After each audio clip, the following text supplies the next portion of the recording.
On dit souvent qu'Hollywood est une machine à fabriquer des rêves, mais derrière ces décors scintillants se cachent des pièges capables de briser une carrière. Pour Sophia Loren, la première grande épreuve ne fut pas une critique assassine, ni un échec au box-office, mais un amour interdit qui marqua son destin à jamais. Tout commença au début des années 1950, alors qu'elle n'était encore qu'une jeune actrice italienne en pleine ascension. En 1953, elle fut choisie pour jouer dans La Flamme et la Chair. À seulement 21 ans, Sofia, née Sofia Villanici Colonne à Pozzuoli, possédait déjà ce mélange d'innocence et de maturité qui fascinait. Encore peu familière avec la langue anglaise, elle apprenait ses dialogues phonétiquement, avec cet accent méditerranéen qui charmait autant qu'il déconcertait. Face à elle, Cary Grant incarnait tout ce qu'Hollywood avait de plus élégant. Âgé de 53 ans, déjà auréolé d'un statut de légende vivante, il portait en lui le raffinement, la distinction et le mystère que les spectateurs adoraient. Marié à sa troisième épouse, l'actrice Betsy Drake, il paraissait intouchable. Pourtant, lorsqu'il franchit pour la première fois la porte du studio, Sofia sentit ses jambes fléchir. « Quand j'ai aperçu son profil inimitable, j'ai cru que j'allais m'évanouir », avouera-t-elle bien plus tard. Ce fut un coup de foudre.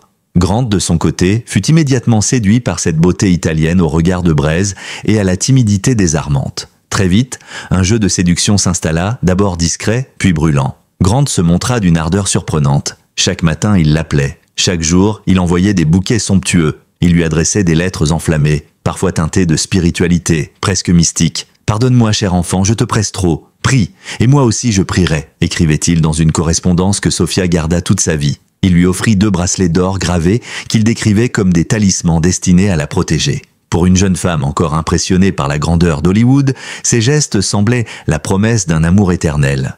Sofia, bien qu'en secret fiancée à Carlo Ponti, le producteur italien qui croyait en son talent depuis ses débuts, se laissa emporter. Elle crut à ce que lui disait Grant, qu'ils divorceraient, qu'ils vivraient ensemble une vie à 2, qu'elle serait non seulement sa muse, mais son épouse. L'idée d'un mariage avec Cary Grant avait quelque chose d'irréel, comme un conte de fées hollywoodien. Mais derrière les murmures doux se cachait une vérité cruelle.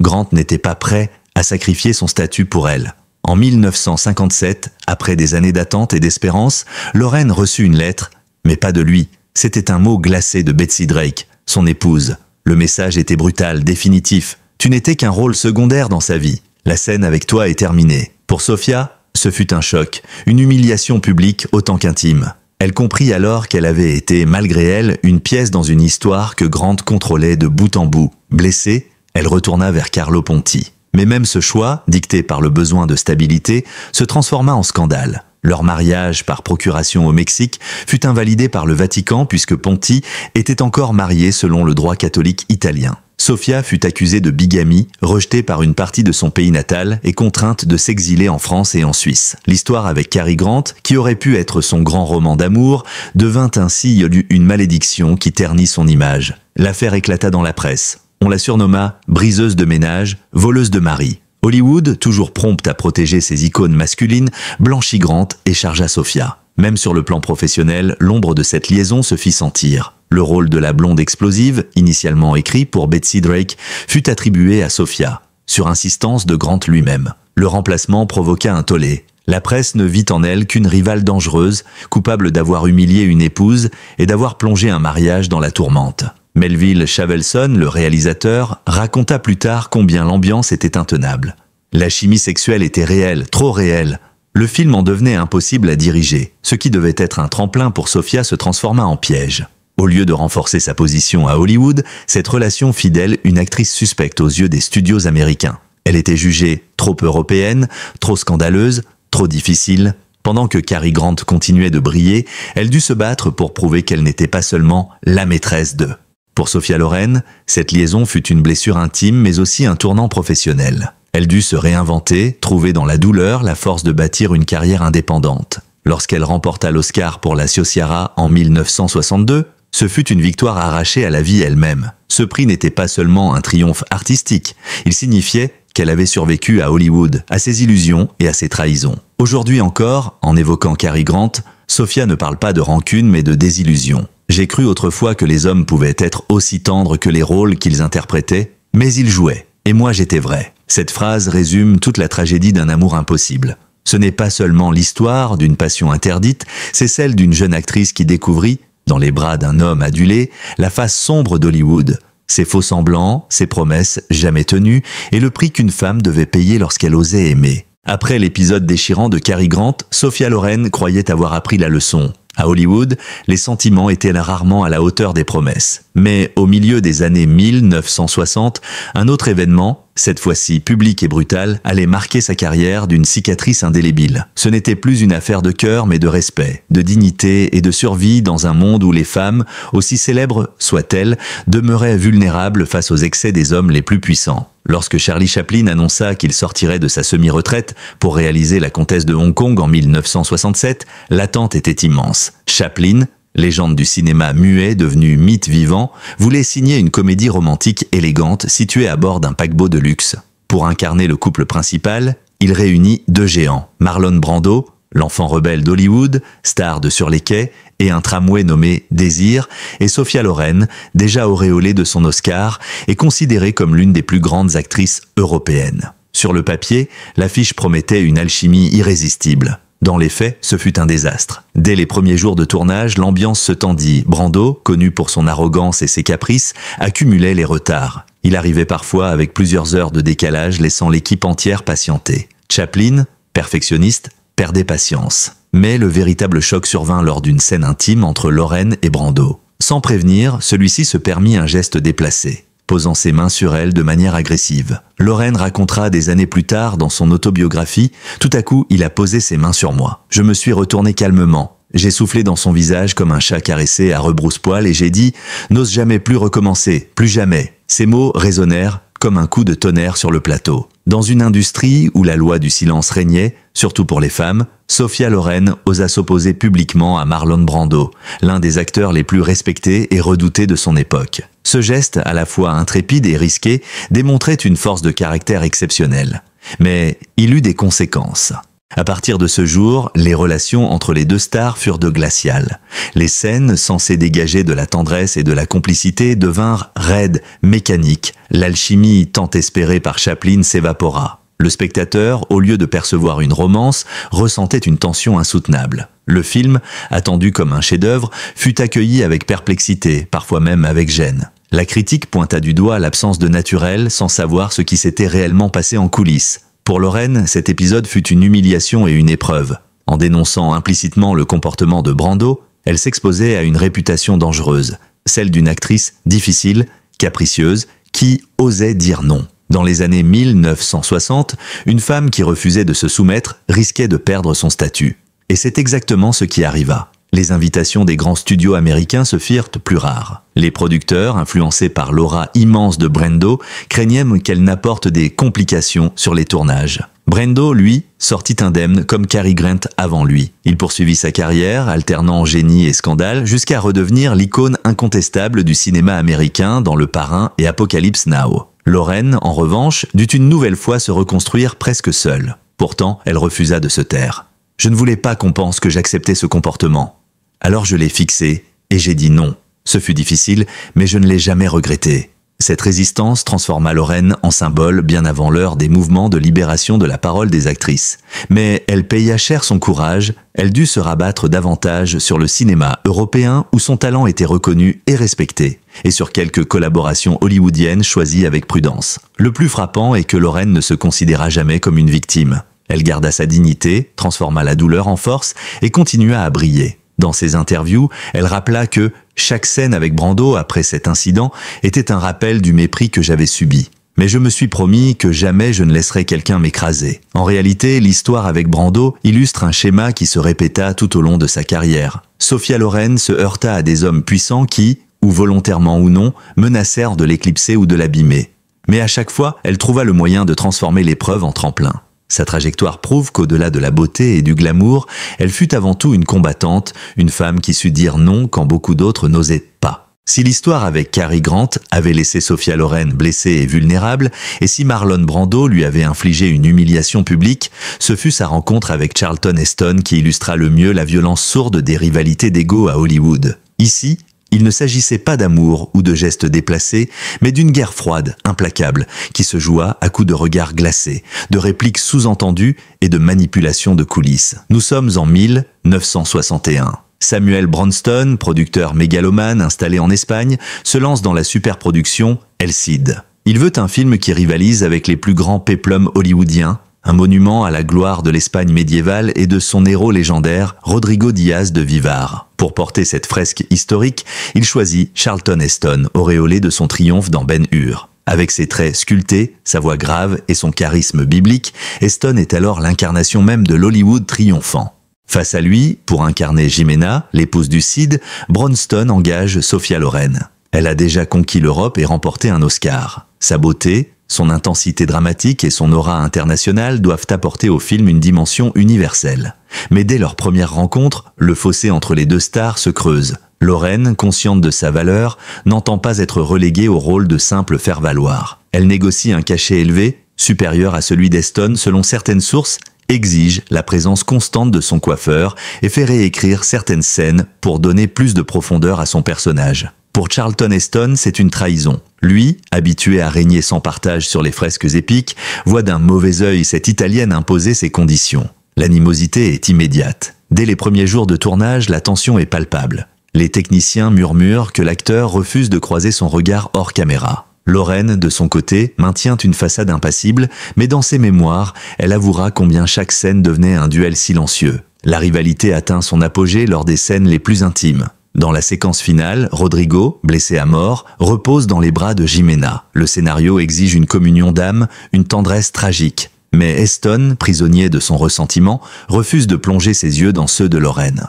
Plus tard, il expliquera avec ironie « Je préférais regarder vers l'avenir que dans les yeux de mon épouse. Ce que le public interpréta comme une noblesse stoïque n'était en réalité qu'un mépris calculé. » Les critiques d'ailleurs le relevèrent. Newsweek écrivit « Loren et Heston passent de le film à se lancer des regards furieux. L'alchimie espérée par Bronston s'évanouit derrière une froideur presque palpable. Pour Loren, ce fut plus qu'un simple conflit de tournage. C'était une atteinte directe à sa carrière. Heston, influent à Hollywood, utilisa cette querelle pour alimenter l'image d'une actrice capricieuse, difficile à gérer. Mais Loren refusa de céder. Elle porta plainte contre la production lorsque son nom fut placé en second sur les affiches, estimant que c'était une rupture de contrat. Dans une industrie où l'ordre des crédits symbolisait le pouvoir, ce combat avait valeur de survie. Heston, lui, se gaussait de ses exigences, mais pour Loren, il s'agissait d'une question de respect. « Ils m'ont puni parce que je voulais être traité comme une égale », confiera-t-elle plus tard. Le tournage d'El Cid fut un succès commercial. Mais pour Loren, il laissa un goût amer. Ce film, censé être un couronnement, devint une nouvelle blessure. Hollywood, influencé par les rumeurs relayées par Heston, hésita désormais à lui confier des premiers rôles. Les producteurs craignaient sa supposée réputation de diva, entretenue par un homme dont l'ego écrasait tout sur son passage. Pourtant, avec le recul, on comprend que Loren ne cherchait pas le scandale, mais la justice. Elle voulait exister en tant qu'actrice, non comme un simple ornement dans une fresque dominée par un héros masculin. Dans une époque où les femmes étaient souvent reléguées à l'arrière-plan, elle osa réclamer davantage. Mais Hollywood n'était pas prêt à l'entendre. Cette haine glacée avec Heston illustre parfaitement la double peine imposée aux actrices. Trop dociles, elles étaient oubliées. Trop affirmées, elles étaient punies. Sophia Loren choisit malgré tout la voie la plus difficile, celle de l'affirmation. Elle accepta de perdre des opportunités, mais elle ne plia jamais. Et même si cette querelle marqua un frein à sa carrière américaine, elle renforça sa stature en Europe, où elle continua à tourner avec les plus grands réalisateurs, de Vittorio De Sica à Ettore Scola. Ainsi, El Cid, derrière ses batailles épiques et ses décors grandioses, cache une autre guerre, celle de deux égaux irréconciliables, dont l'un sortit protégé par le système et l'autre stigmatisé pour avoir osé exister. Loren, une fois encore, en sortit meurtrie, mais aussi plus déterminée que jamais à prouver qu'elle valait bien plus que les murmures d'Hollywood. Parfois, une carrière peut basculer non pas à cause d'un rôle manqué ou d'une rivalité ouverte, mais à cause d'une simple image figée. Pour Sophia Loren, ce basculement se produisit lors d'une soirée mondaine à Beverly Hills en 1957. Elle n'avait alors que 22 ans, venait de signer un contrat majeur avec Paramount, et tout Hollywood s'apprêtait à la couronner comme la nouvelle star venue d'Europe. Mais une seule photographie, prise en une fraction de seconde, allait détourner la lumière et la hanter pendant des décennies. La réception avait été organisée pour célébrer l'arrivée de Loren sur le sol américain. Paramount voulait faire d'elle la nouvelle égérie internationale capable de séduire autant le public européen qu'américain. Ce devait être sa soirée, son moment de gloire. Sofia, consciente des enjeux, s'était préparée avec soin. Robe élégante, maintien impeccable, sourire discret. Tout indiquait qu'elle était prête à franchir le cap et à s'imposer comme l'égale des plus grandes stars américaines. Mais ce que personne n'avait prévu, c'est l'entrée théâtrale de Jayne Mansfield. Surnommée la blonde explosive, Mansfield avait bâti sa notoriété sur sa chevelure platine, ses formes généreuses et ses coups d'éclat médiatiques. Elle se présentait comme une version encore plus provocante de Marilyn Monroe, plus blonde, plus audacieuse, plus scandaleuse. Ce soir-là, elle arriva en retard, parfaitement consciente que tous les photographes n'attendaient qu'elle, et elle fit ce que Mansfield savait faire le mieux, voler la vedette. Dans une robe outrageusement décolletée, elle se dirigea droit vers la table de Sophia Loren, ignora le reste de l'assistance et s'installa à ses côtés. Le piège médiatique était tendu. Les photographes approchèrent aussitôt, déclenchant leur flash sans retenue. Mansfield, se penchant ostensiblement en avant, offrait son décolleté au regard des caméras. À côté d'elle, Loren, surprise et mal à l'aise, baissa les yeux vers cette poitrine exhibée avec une expression qui, capturée par l'objectif, allait devenir légendaire. Le cliché montrait Sofia fixant, apparemment avec jalousie ou mépris, la poitrine de Mansfield. En réalité, comme elle l'expliqua des décennies plus tard, son regard n'était pas celui d'une rivale mais d'une femme gênée. « Je regardais parce que j'avais peur qu'elle ne déborde dans mon assiette », plaisanta-t-elle un jour. Mais à l'époque, personne ne chercha à comprendre, la photo fit le tour du monde. On y vit l'instantané d'une rivalité entre la brune italienne et la blonde américaine, l'affrontement symbolique entre deux modèles de féminité. La presse s'en empara aussitôt. Les gros titres parlèrent de l'assassinat par le regard ou du dédain italien face à la provocation américaine. Loren, qui espérait que cette soirée marquerait son intronisation officielle à Hollywood, se retrouva prisonnière d'un cliché qu'elle n'avait pas choisi. Le contraste était cruel. Mansfield, habitué à jouer avec le scandale, sortit grandi de cette affaire en renforçant son image de sex symbol indomptable. Loren, en revanche, fut associée à une image de femme jalouse, froide, incapable de cacher son mépris. Et Hollywood, qui fonctionne autant sur les perceptions que sur le talent, ne pardonne pas ce type d'étiquette. Cette photo, qui aurait dû être anecdotique, devint un symbole. Elle poursuivit Loren toute sa carrière. « On me demande encore aujourd'hui de signer ce cliché. Je refuse toujours », avoua-t-elle un jour. Pour elle, cette image représentait un moment volé, une humiliation déguisée en icône. Le plus ironique est que Loren n'alimenta jamais la polémique. Contrairement à ce qu'espéraient les tabloïds, elle ne lança jamais de pique contre Mansfield. Au contraire, elle se montra presque bienveillante. « Je respecte Jayne Mansfield parce qu'elle n'est plus parmi nous », déclara-t-elle des années plus tard, après la mort tragique de l'actrice en 1967 dans un accident de voiture. Mais malgré cette élégance, le cliché resta gravé dans l'imaginaire collectif. Avec le recul, cette photo raconte plus que la simple rivalité entre deux femmes. Elle révèle la cruauté d'Hollywood et de ses médias. En quelques secondes, une carrière patiemment construite peut être détournée, éclipsée par un scandale inventé de toutes pièces. Loren voulait être reconnue pour son talent dramatique, pour sa capacité à incarner des personnages intenses et complexes. Mais ce soir-là, c'est son regard surpris, capté au mauvais moment, qui définit son image auprès du grand public. Le destin des deux femmes suivit des trajectoires opposées. Mansfield, qui avait cherché le scandale à tout prix, vit sa carrière décliner rapidement avant de disparaître tragiquement à 34 ans. Loren, malgré cette humiliation, continua à gravir les échelons, refusant de se laisser enfermer dans une caricature. Mais elle ne put jamais effacer totalement ce cliché, qui revenait sans cesse comme un spectre chaque fois qu'on évoquait ses débuts à Hollywood. Ainsi, l'histoire de Sophia Loren et de Jayne Mansfield rappelle une vérité fondamentale. À Hollywood, il suffit parfois d'une seule photo pour construire ou ruiner une réputation. Loren, forte de sa dignité et de sa résilience, choisit de ne jamais exploiter cette image à son profit, là où d'autres auraient bâti une légende médiatique.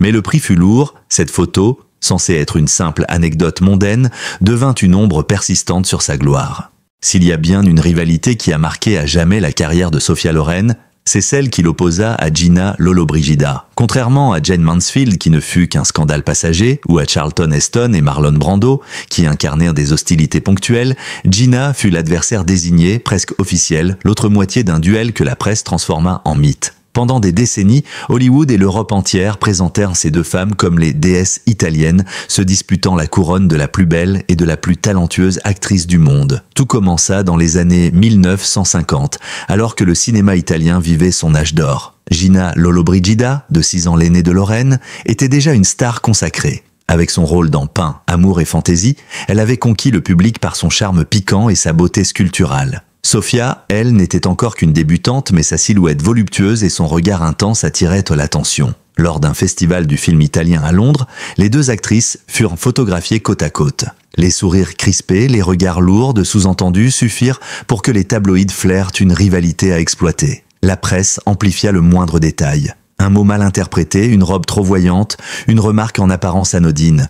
Tout devenait une arme dans cette guerre médiatique. Sofia, guidée par son mentor et futur mari Carlo Ponti, ne se laissa pas intimider. Elle plaisanta un jour en affirmant que ses courbes généreuses lui donnaient un avantage sur sa rivale. Lollobrigida, piquée au vif, répliqua par une phrase assassine restée dans les annales « Nous sommes aussi différentes qu'un pur sang et une chèvre.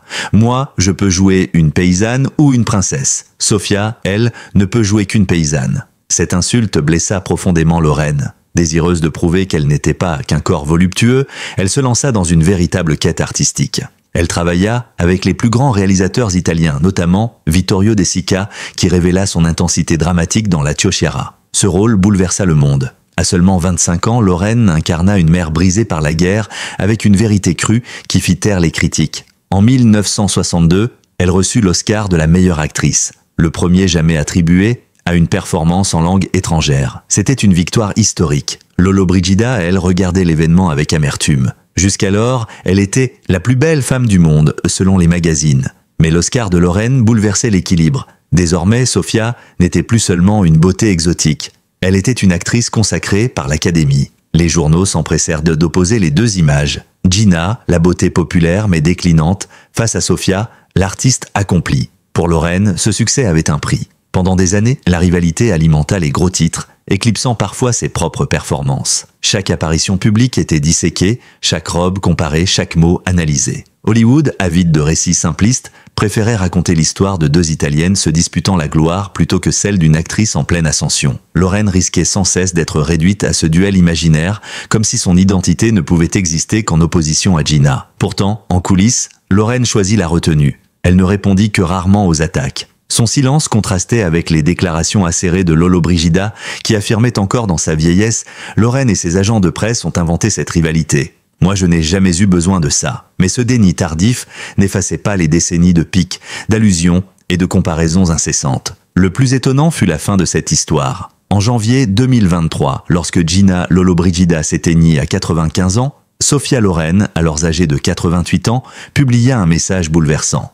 « Chère Gina, ton corps s'est éteint mais la lumière de ton étoile brillera toujours sur nous et dans nos cœurs. Je t'aime Gina. » Après un demi-siècle de rivalité alimentée par les médias, Lorraine choisissait le pardon et la tendresse. Un geste qui en disait long sur sa maturité et sa capacité à dépasser les rancunes. Cette guerre des déesses italiennes fut sans doute la plus dangereuse pour la carrière de Lorraine. Elle aurait pu l'enfermer dans un rôle de rivale de deuxième éternel derrière Lollobrigida. Mais grâce à sa résilience et à ses choix artistiques, elle transforma cette rivalité en tremplin. En prouvant par son talent qu'elle valait plus qu'une comparaison, elle conquit l'Oscar, le public et l'histoire du cinéma. Sofia Loren n'a pas seulement marqué le cinéma par son talent et sa beauté, mais aussi par sa capacité à survivre au piège d'Hollywood. Entre Cary Grant, qui brisa son cœur, Marlon Brando, qui franchit une limite, Charlton Heston, qui imposa son mépris, Jane Mansfield, qui la piégea par un cliché immortel, et Gina Lollobrigida, qui devint son ennemi désigné, elle a affronté des tempêtes que peu auraient de la surmonter. Mais à chaque fois, elle trouva la force de se relever et de transformer l'humiliation en triomphe. Son parcours interroge, peut-on encore regarder ses films sans penser aux guerres secrètes qui se jouaient en coulisses? Faut-il juger une actrice par son art ou par les épreuves qu'elle a endurées? À vous de décider. N'hésitez pas à partager votre avis en commentaire, à liker et à diffuser cette histoire auprès de tous ceux qui admirent Sofia Loren. Car au-delà du glamour, c'est un exemple de courage et de résilience qui nous inspire encore aujourd'hui.